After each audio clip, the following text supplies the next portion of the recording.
वज़ीर-ए-आज़म शहबाज शरीफ ने पंजाब के निगरान सेटअप और उम्मीदवारों को टिकटें देने के हवाले से मशावरती इजलास तलब कर लिया। इजलास में मुल्क की सियासी और माशी सूरत हाल पर तबादला ख्याल किया जाएगा।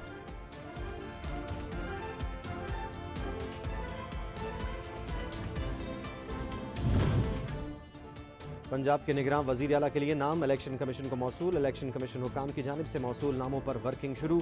चारों नामों के प्रोफाइल तैयार किए जा रहे हैं। तफसीली प्रोफाइल में चारों की काबिलियत और अपने शोबे में कारकर्दगी शामिल होगी।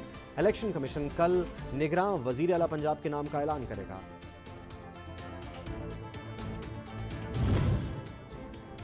और शुमाली बलूचिस्तान में कड़ाके की सर्दी, रगों में खून जमने लगा।